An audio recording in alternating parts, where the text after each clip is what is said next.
Muy buenas noches amigos y bienvenidos a una edición más de Enfoque. Esta noche les proponemos una apuesta por la misión aquí, allá, al otro lado del océano y probablemente también en alguno que otro continente como África. Pero nuestra primera parada es al otro lado del océano, como hemos dicho, en Bolivia, en el continente hermano. Y quien allí nos está esperando y nos está escuchando y nos está viendo ya, escribió hace unos años lo siguiente.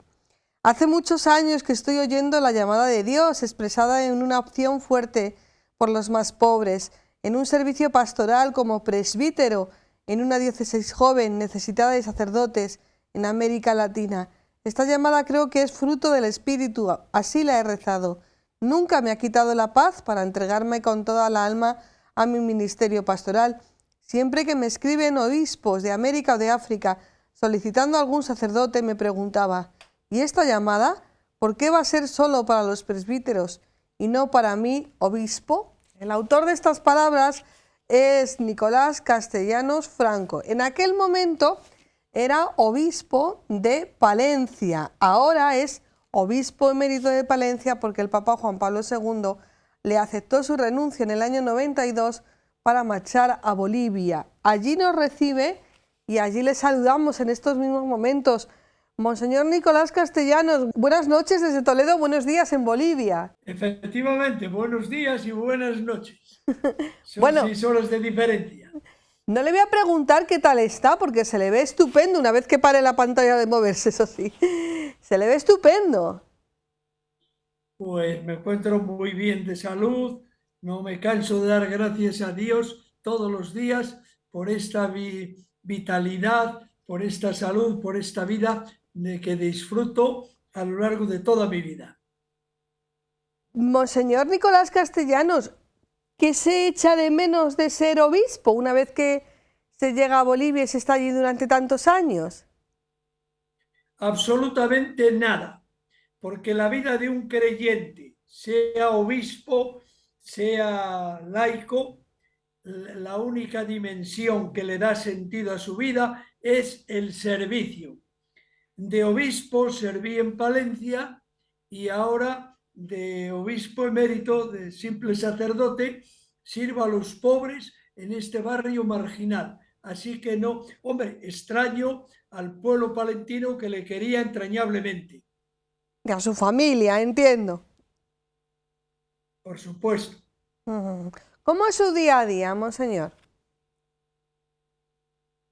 Pues aquí los días son distintos, porque es una panorámica de pobreza, de marginación, que un día te llaman para ir a la cárcel, otro día es trabajar en los proyectos, otro día es el trabajo pastoral, es decir, que es muy diverso y, y yo te diría muy entretenido porque efectivamente aquí estás minuto a minuto resolviendo problemas reales y sentidos que tiene la gente. ¿Cuántos habitantes tiene su parroquia? Bueno, yo ya estoy jubilado. Yo estuve 23 años en la parroquia Hombres Nuevos con 40.000 habitantes y éramos otro sacerdote, Alfonso, un sacerdote de Soria y yo. Y ahora ya estoy jubilado y voy a celebrar la Eucaristía y animo un poco una comunidad rural que está a media hora de Santa Cruz de la Sierra. Se llama Jorón. Julio Jiménez Blasco es el autor de la última biografía que se ha presentado, se ha escrito sobre su persona, Nicolás Castellanos Franco, un obispo del Concilio Vaticano II, nada para los pobres, sino todo con los pobres. ¿Qué siente uno cuando ya le dedican un libro de este tamaño? Bueno, pues para mí fue una sorpresa porque yo nunca pensé que iban a escribir mi biografía. Yo soy un pobre artesano del Evangelio que he intentado toda mi vida pues servir al Evangelio, servir a los hermanos, servir a la iglesia y entonces sí me sorprendió que escribieran mi vida. Pero parece ser, decían que podía ser interesante publicar mi aventura humana, mi aventura eclesial, mi aventura evangelizadora. Pero queda mucho por contar, ¿no? Porque se le ve excelentemente bien de salud.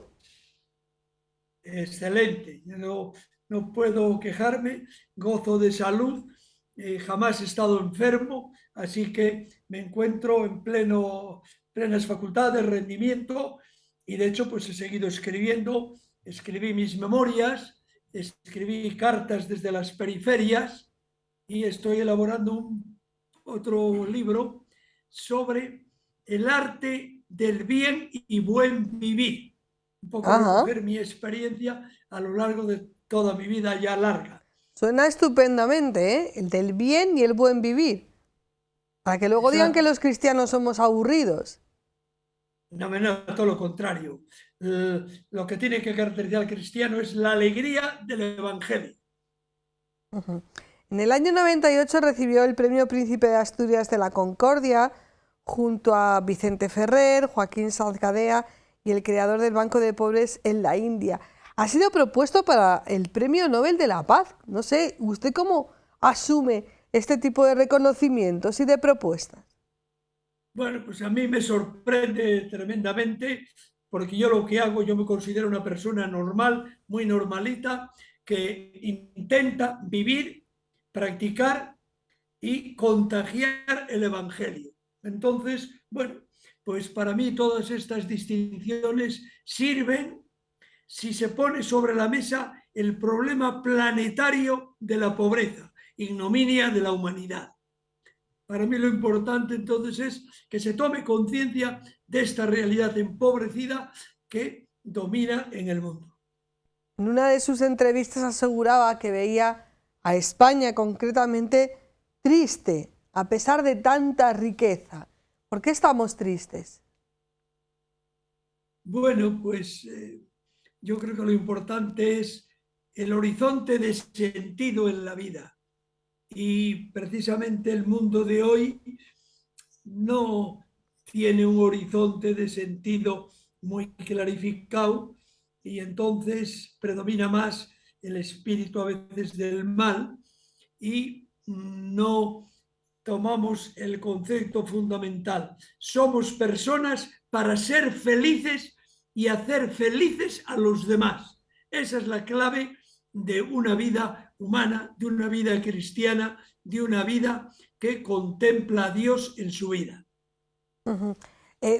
Esta entrevista que he tomado como base está realizada antes de la pandemia. Decía que en el norte sobran medios para vivir, pero faltan razones para existir, mientras que en el sur carecemos de los medios para vivir y sobran razones para existir. La pandemia, la guerra de Ucrania nos ha unificado a todos, pero ¿o sigue habiendo diferencias?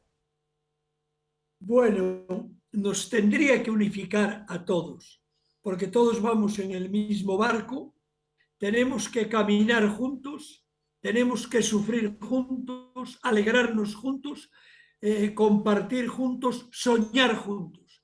Pero lamentablemente ya ves que ha venido la guerra después de la pandemia y da la impresión que no somos conscientes de la realidad, que no tenemos presente, que hay que buscar ante todo y sobre todo el bien común, el bien de los más desfavorecidos, que tenemos que ser solidarios, que tenemos que compartir lo que somos y tenemos. Y precisamente porque no hacemos esto, viene esa insatisfacción, esa falta de sentido de la vida y yo creo que la aportación de Jesús de Nazaret, del Evangelio, de la Iglesia, es ese, descubrir el sentido de la alegría de la vida desde el compartir, desde el caminar juntos y desde el soñar juntos. Uh-huh.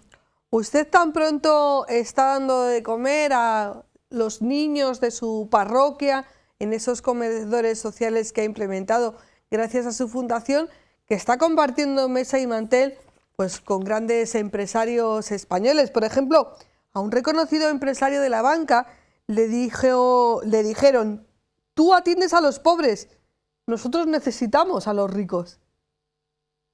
Ya, sí, esa fue una anécdota con el director del Banco de Santander en Palencia. que si yo venía a Bolivia buscando pobres, a ellos lo que interesa son los ricos. Y qué duda cabe que los bancos son los primeros interesados que no haya pobres, que todos seamos ricos. Pero luego viene la dinámica, cómo compartimos, cómo somos capaces de crear una sociedad más igualitaria, donde todos, porque para mí la justicia es que toda persona humana tenga lo suficiente para vivir con dignidad, que pueda cubrir todas sus necesidades. Y ahí está el mensaje de Jesús: no se puede servir a Dios y al dinero, sino que tenemos que ser profundamente solidarios y descubrir en el pobre a Jesús y compartir con él lo que tenemos y lo que somos. Monseñor Castellanos, el paso que usted ha dado, que fue un paso que, bueno, que hizo correr ríos y ríos de tinta, y mucha gente, y no solamente de la Iglesia, le pone usted como ejemplo, por ejemplo, en la vida política, ¿a usted le gusta que le pongan como ejemplo para, en el sentido de decir, bueno, que el resto de sus hermanos obispos hagan lo mismo? ¿Usted exige a los demás el paso que usted dio para sí mismo? Absolutamente no. Cada uno tenemos nuestras llamadas. Yo sentí la llamada de Dios a ir con los pobres, pero en la Iglesia todos somos necesarios y cada uno en su lugar y en su puesto está sirviendo al reino, está trabajando por la humanidad, por el bien común, por la felicidad, etc. Entonces, no. Yo he seguido mi vocación, pero yo entiendo que los demás obispos tienen su vocación y la están realizando con el mejor espíritu y con la mejor voluntad. ¿Y le molesta cuando le ponen como ejemplo para confrontar? No, yo no lo acepto. Yo no me comparo con nadie, yo no me confronto con nadie. Yo soy un humilde artesano en la Iglesia, en el Evangelio, en el reino, y lo único que quiero es servir a los pobres y ayudar a los demás. Yo jamás me comparo con nadie, ni creo que cada uno tiene su vocación y debe responder a esa vocación. Vamos a celebrar el Domingo de las Misiones, el Domum. ¿Qué es para usted la misión? Pues la misión es hacer presente a Jesús en todos, pero como dijo él y hizo en el Evangelio, pero dando la preferencia a los pobres. Jesús no excluyó a nadie, pero siempre dio la preferencia a los pobres. Entonces, para mí la misión es hacernos presentes, en el caso mío, en este mundo empobrecido, levantar esperanzas en el pueblo, hacerles ver que Dios es Padre. El Dios de Jesús es un Dios Padre, Madre, ternura, compasión, que nos dijo Jesús: sean misericordiosos como su Padre es misericordioso. El gran mensaje del cristianismo es que Dios es Padre, que Dios nos creó para ser felices y nosotros hacer felices a los demás. ¿Y qué tierra está más necesitada de misión? ¿Bolivia, por ejemplo, o España? No, la misión hay que realizarla allí donde estamos. Y como te decía, no hay que excluir a nadie, si bien tenemos que dar preferencia a los pobres, a los últimos, a los descartados de la cultura del descarte. Monseñor Castellanos, háblenos un poquito de su fundación, la Fundación Hombres Nuevos. Bueno, pues sencillamente yo tuve una idea muy clara: constituir una pequeña fraternidad de seguidores de Jesús para la misión. Y entonces el proyecto comenzó siendo una fraternidad de hermanos. El Señor nos ha bendecido. Actualmente la fraternidad la constituyen 20 bolivianos, bolivianas. Cuidamos el espíritu de la fraternidad para hacernos luego presente en la calle. Somos esa iglesia en salida, que queremos levantar esperanza en los pobres, que queremos con ellos la promoción integral de todo el hombre y todas las mujeres y hombres. Y la fundación la fundé 7 años después para buscar recursos humanos, económicos, y poder ir disminuyendo las fronteras de la pobreza en este mundo empobrecido. Bueno, pues muchísimas gracias por haber estado con nosotros toda la información sobre Hombres Nuevos está en internet. Una última cosita, ¿qué le gustaría traerse de la fe de España a Bolivia y qué le gustaría que importáramos de Bolivia para nuestra Pues Iglesia española? Efectivamente, la fe de España sigue dando sentido, lo dio en su día.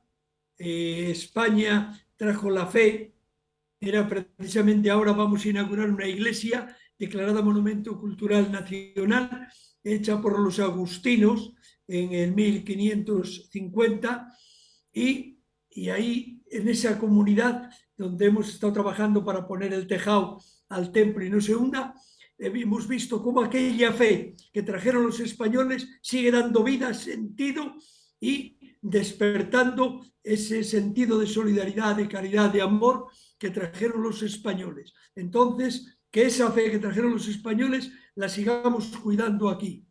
Y de Bolivia, pues hay muchos valores que se están perdiendo en el hemisferio norte. Y es, por ejemplo, el valor de lo comunitario. En Bolivia sigue habiendo un sentido comunitario de acogida, de hospitalidad y una sensibilidad humana, un proyecto de humanización más grande, yo creo, que en el norte. Y entonces este proyecto de humanización sería importante para deshumanizar el mundo deshumanizado del hemisferio norte. Un equilibrio, una feedback que dicen los modernos, ida y vuelta. Exacto, efectivamente, así es. ¿Cuándo vuelve por España?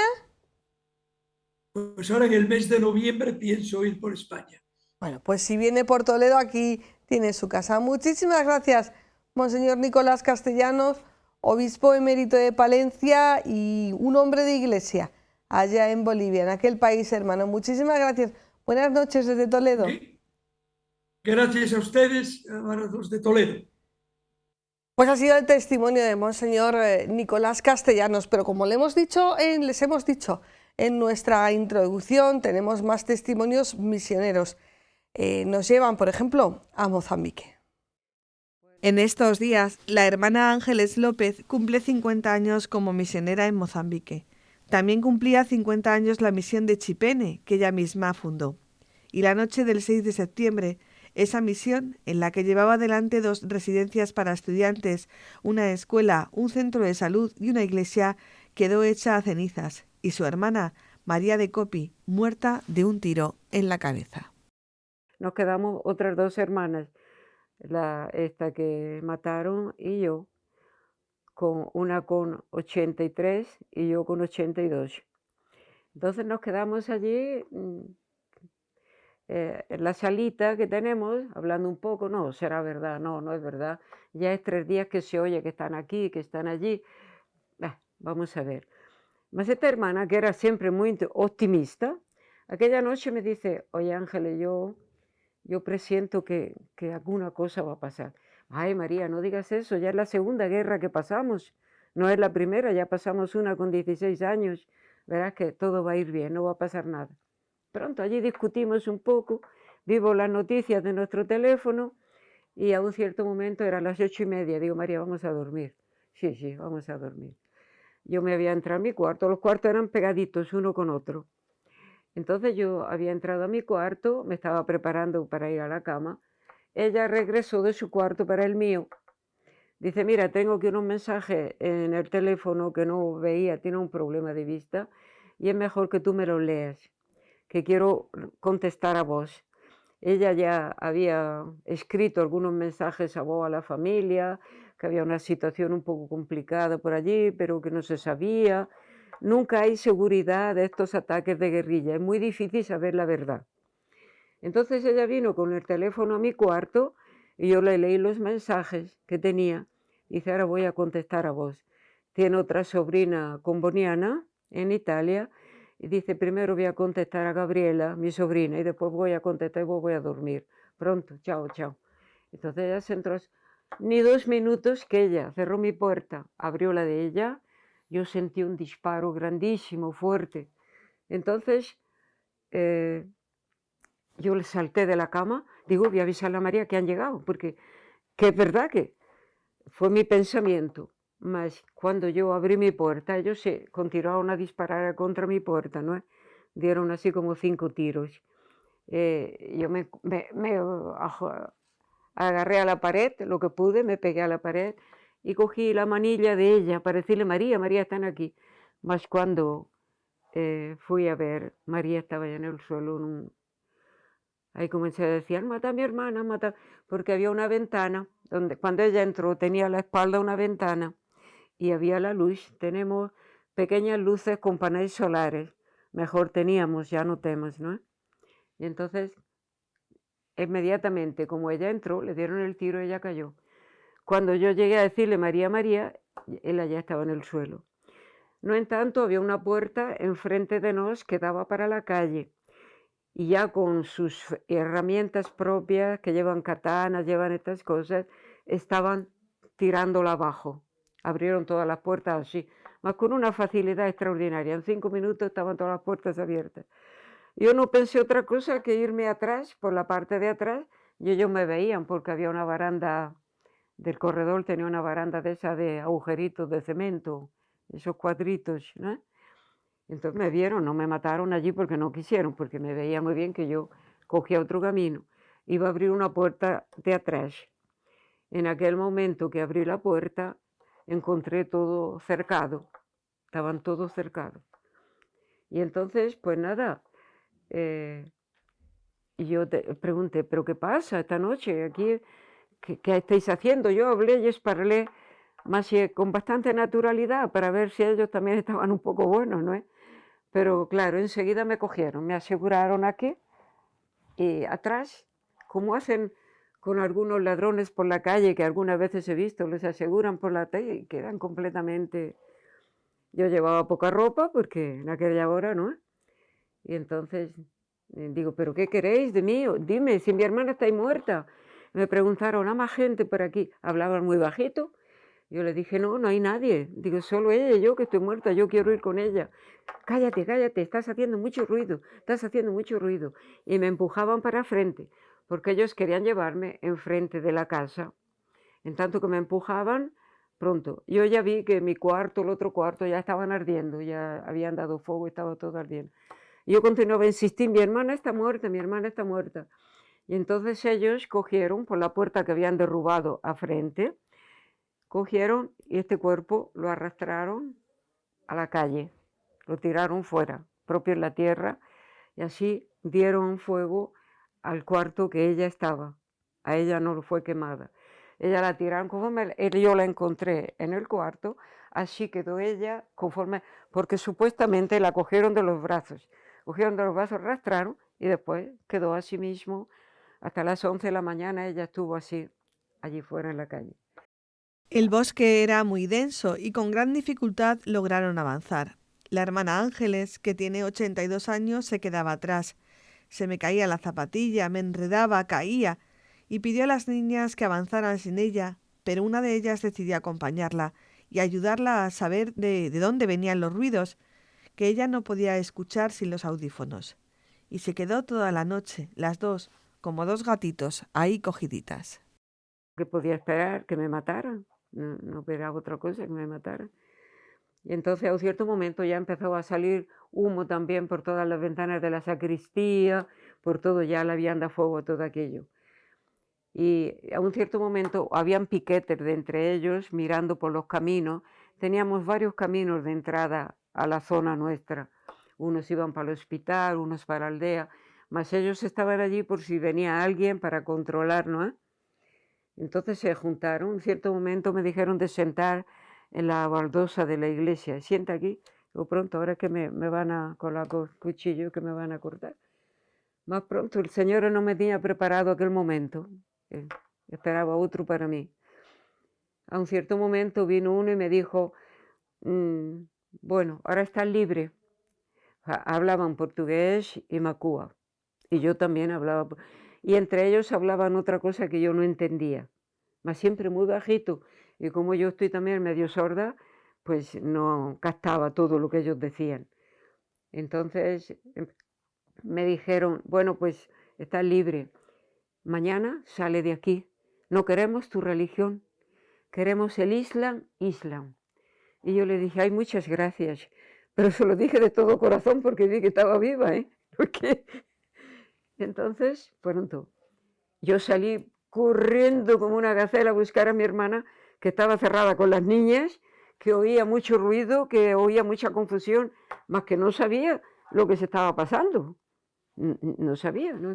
Entonces, digo, Leonora, viene, la llamé por una ventana, corre, que han matado a María. Entonces ella salió corriendo, dejó las niñas cerradas, mas no servía dejar las niñas cerradas porque ellos te abrían las puertas como fuera, luego inmediato. Entonces vino en casa, había un trapo allí medio quemado, se lo metimos en la cara, dice, vámonos al bosque con las niñas. Fue una idea de ella, porque yo no sabía qué ideas tenía en la cabeza, no sabía nada. Entonces ella dice, no, vámonos al bosque y salvamos las niñas. Entonces volvimos para atrás, llamó a las niñas, corre. Tuvimos un espacio de unos 7, 8 minutos, que fue lo que Dios nos dio, porque ellos ya estaban regresando en grupos a continuar su trabajo de quemar, ¿no? Y entonces, pues nos metimos en el bosque.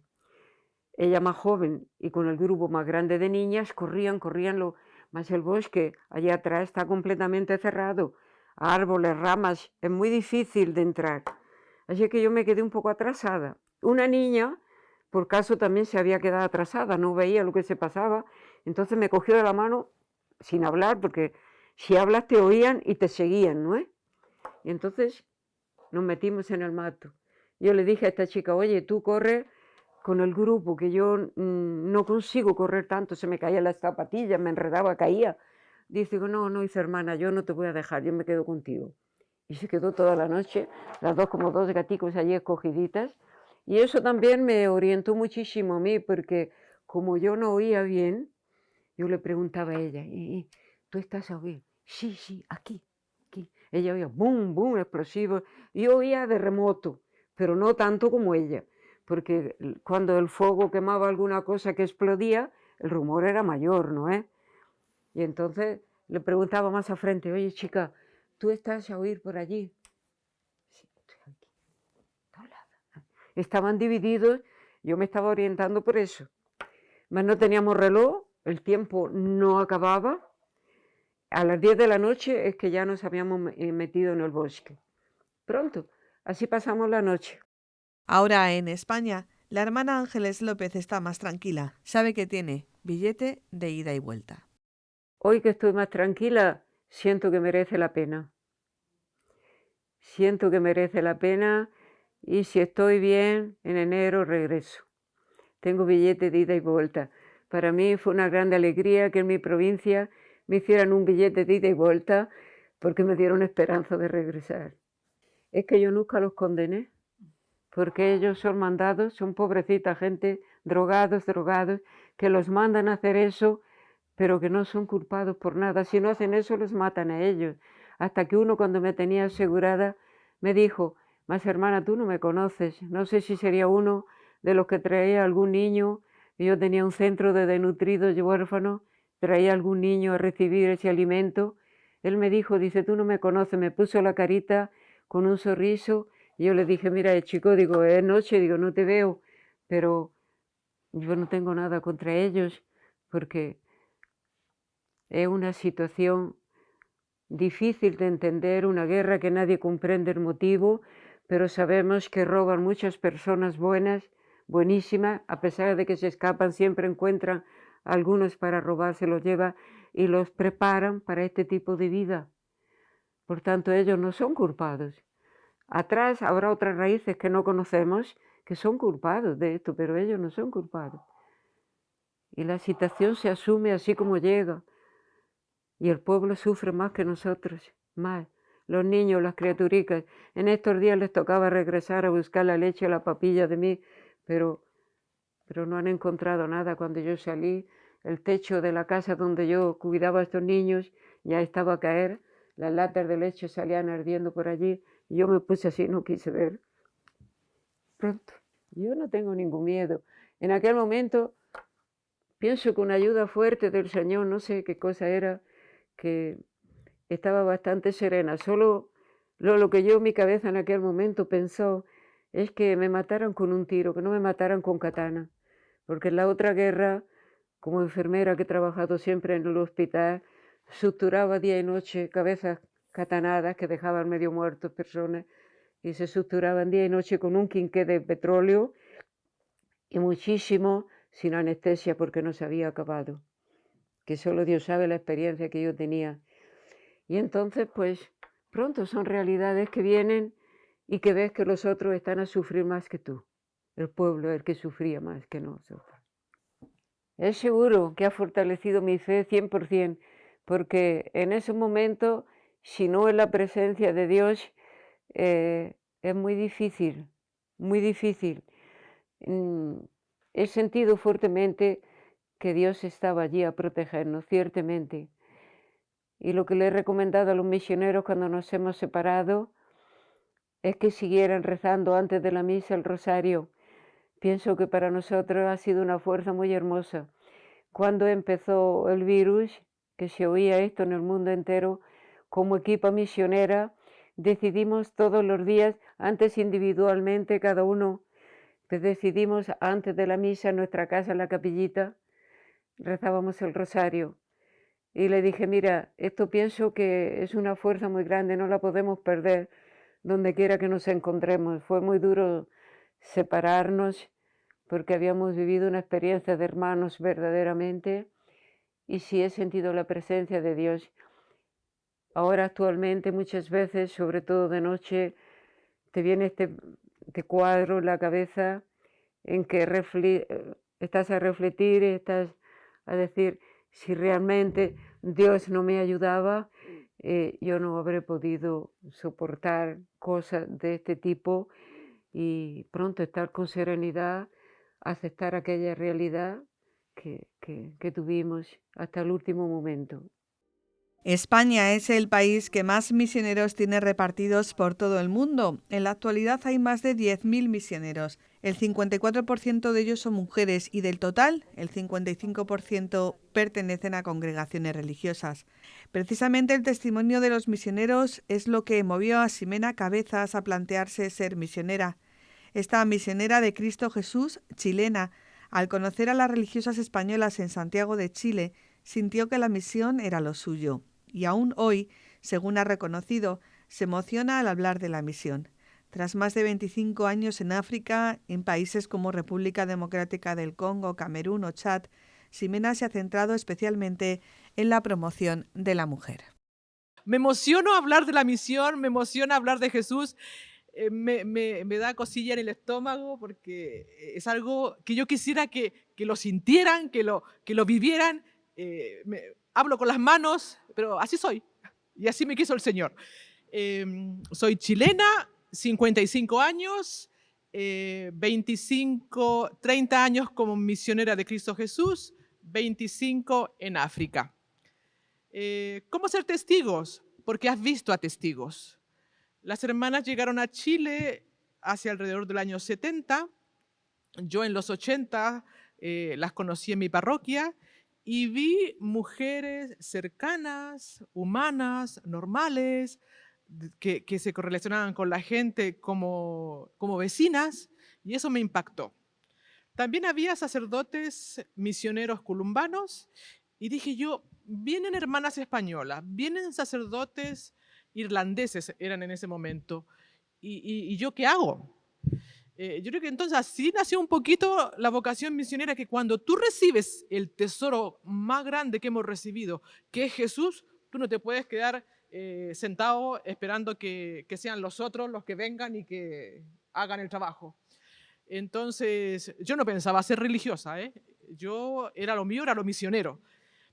Pero para poder encuadrarme, para poder reconducir bien esta misión, me sentí llamada a las misioneras de Cristo Jesús.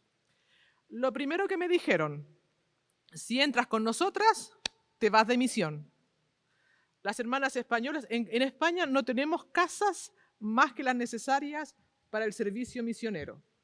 Tenemos la casa de Javier, que es con hermanas mayores, que si algún día van y las escuchan, es misión en su estado puro, y rezan por nosotras. una casa para hermanas estudiantes y la casa donde vivo yo, que es la casa general.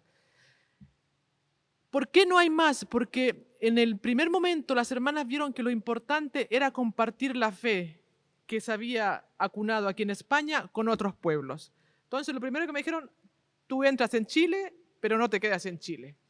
Me fui de noviciado a Bolivia. Ahí estuve 2 años en Bolivia, salí llorando de Bolivia, siempre salgo llorando de donde salgo, creo que lo mío es llorar. Salí llorando porque, y lo peor fueron mis papás a los votos, y mi mamá me decía, pero no quieres volver a Chile. Yo decía, sí quiero, pero es que uno se encariña con los lugares donde está. Uno ama a la gente, entonces te sale así como con pena. Bueno, salí de Chile, me fui a Chiloé, a la isla de Chiloé, al sur de Chile, abajito. Ahí también estuve 3 años de misionera y ahí quise hacer una experiencia así como de trabajo y vivir como la gente. Y lo que hay muchos en Chiloé son empresas pesqueras. Así que ahí trabajé 1 año como obrera pesquera, llevando bandejas recién salidas del horno de mariscos, y fue también una experiencia maravillosa. Conocer a la gente, su sufrimiento, su realidad, porque la pesquera es fuerte, ¿eh? La vida de la pesquera es súper fuerte. Y viendo mi situación, mi vida misionera, me dijeron, te vas a España a estudiar teología. Vine 3 años a Zaragoza a estudiar teología, ahí estuve más tranquila, estudiando, una estudiante más. Y después me dicen en el año 97, Jimena, hemos pensado para ti que te vayas a África. Yo digo, wow, era lo mío, lo que siempre soñé. En el noviciado me decían, pero si tú siempre has hablado de África, entonces cuando se enteraron que me iba a África, como diciendo, nadie se extrañó, es lo tuyo. Y me fui al Congo 1 mes después que entró Kabila. Kabila entró en mayo y yo me fui en junio. Entonces decían, oh, Kabila papá, Kabila papá. Y me fui y dije, no, si las hermanas están ahí, es que ahí está el Señor. Y ahí el Señor nos espera. Me fui al Congo, estudié francés casi 1 año, después estuve haciendo colaboración en la casa de formación de las hermanas y me dicen, como tú eres buena dibujante y en Camerún necesitan una hermana que enseñe a coser y a bordar, te vas al Camerún. Y decía, ¿qué tendrá que ver ser buena dibujante con...? Pero bueno, si las hermanas lo dicen, el Señor ahí me espera. Y me fui al extremo norte del Camerún, a la diócesis de Marua Mokolo. Es la diócesis que ahora está con el Boko Haram, están ahí un poco complicadillos, pero las hermanas siguen allí. Y allí estuve casi 12 años y a los 2 años de haber llegado, vi que lo mío era el trabajo con la mujer. Y las mujeres africanas, camerunesas, chadianas me han enseñado muchísimo.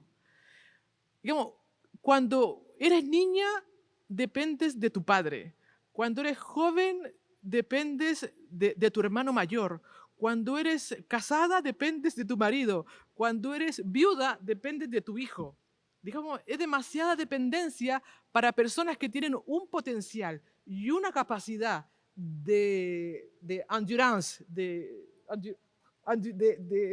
resiliencia tan grande, porque se levantan a las 4 de la mañana a buscar agua, a buscar leña, a hacer la comida para los niños, a encargarse de los niños. Entonces había que darles apoyo a la mujer. La mayoría eran mujeres musulmanas, entonces que viniera una misionera católica era un poco complejo. Pero con otras mujeres y con otras religiosas creamos huertos para mujeres.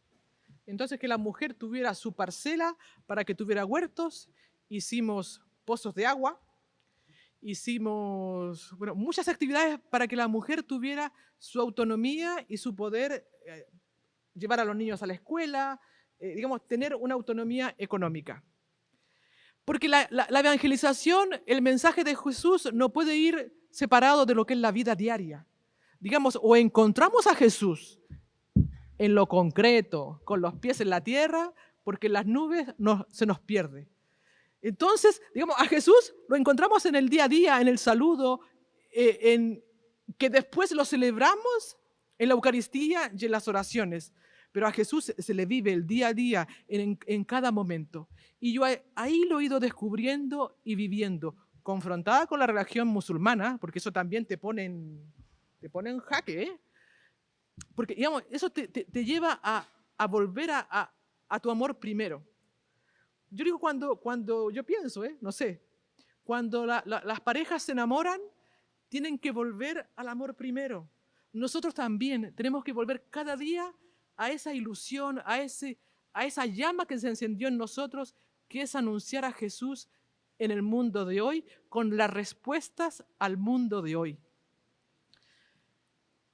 Las obras misionales nos ayudan un montón. Yo les aseguro, para el que tiene dudas, que lo que nos apoyan llega.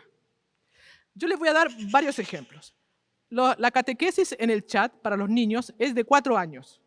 4 años. Aquí los niños, 2 años, año y medio, ya no. Allá 4 años, porque al estar en un medio musulmán es mucho más necesario afianzar tu fe.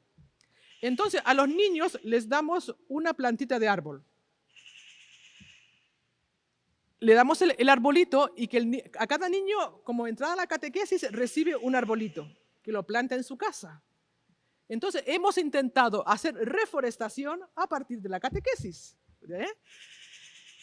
Yo he aprendido a buscar agua con el péndulo. He aprendido a saber cuántos metros se necesita cavar para encontrar agua, a hacer pozos, a hacer huertas. Digamos, yo creo que yo di lo más importante, que es Jesús. Pero lo que ellos me han dado ha sido la sabiduría del encuentro, del hacer las cosas juntos. Me emociono cuando un niño que no podía caminar, lo llevamos a operar y sale caminando. Me emociono cuando... me emociono porque hay mucha vida, hay demasiada vida cuando solamente lo que nos presentan son conflictos. Conflictos hay, pero para un conflicto de muerte hay 10.000 casos de vida. Y yo creo que yo quisiera que eso se viera en el Tedeum, que el pueblo africano es un pueblo de vida. La religión musulmana también son atacados por los Boko Haram. También, allá no estamos en peligro por ser católicos o por ser cristianos. Estamos en peligro por ser seres humanos que queremos la paz y la solidaridad. Pero también hay sacerdotes diocesanos que piden llevar su vocación a la misión. Es el caso de Paul Schneider, un sacerdote de la diócesis de Getafe que lleva como misionero 5 años en Etiopía. Este sacerdote cambió su parroquia de Getafe por el Valle de la Garba, en una zona rural a más de 400 kilómetros de la capital. Allí atiende a 120 familias católicas rodeadas de musulmanes.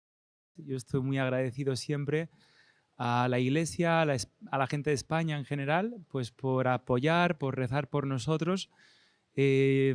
Yo me he ido y llevo 5 años en Etiopía pero vamos, me sigo sintiendo muy parte de vosotros, de la iglesia, de mi diócesis de Getafe, del barrio de Getafe donde yo trabajaba, los primeros años de seminarista, de cura, de diácono. Estuve también luego 6 años en otro pueblo.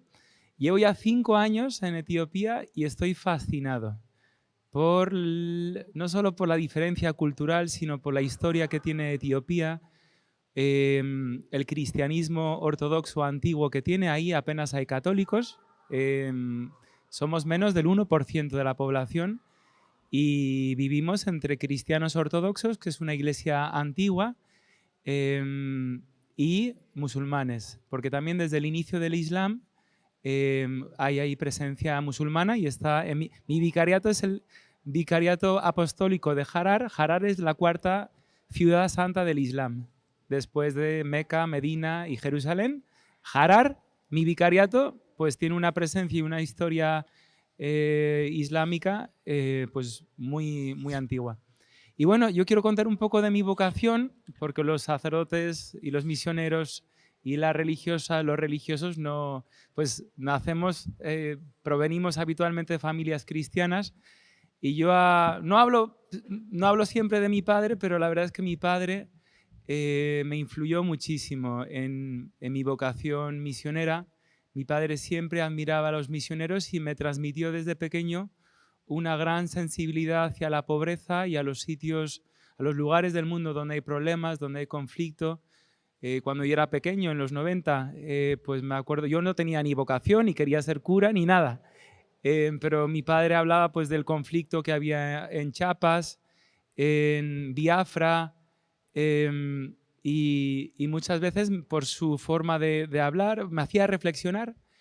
Y él también admiraba a los misioneros, a los que lo habían dejado todo, como hoy en día podemos coger aviones y volver cuando nos dé la gana, como yo ahora que estoy 2 semanas de visita, pero los misioneros antiguos, aquellos que iban en barco y se iban pues ya para ir y sin viaje de vuelta, sin billete de vuelta para morir ahí, y se enfrentaban a todo tipo de situaciones difíciles, desconocidas, enfermedades, iban a servir y a dar la vida y a transmitir el Evangelio.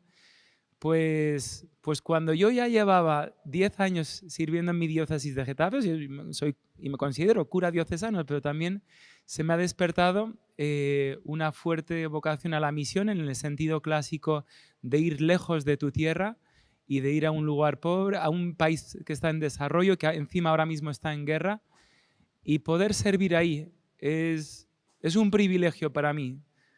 Típicamente los amigos, pues en el imaginario colectivo el misionero parece alguien muy generoso, muy valiente, pero yo me considero un afortunado. Como cumpliendo el sueño de mi vida, es verdad que hay desafíos pues, de adaptación, el idioma, te tienes que adaptar a la cultura, tienes que ser humilde y conocer cómo viven allí y el modo en que se comunican, no solo el idioma en sí, sino los registros de... pero es también muy interesante, o sea, junto con la misión Dios me ha ido dando capacidades que yo desconocía, o sea que la misión también uno se va descubriendo a sí mismo. Y también pues que como la película aquella de la misión, que para mí también de los años 80, esta de Jeremy Irons, pues para mí, o sea, las imágenes y la trama de esa película me influyeron mucho porque no solo vas y das algo, sino que también te acogen. Y eso es una experiencia, no sé, humana, o sea, espiritual, emocional, muy fuerte.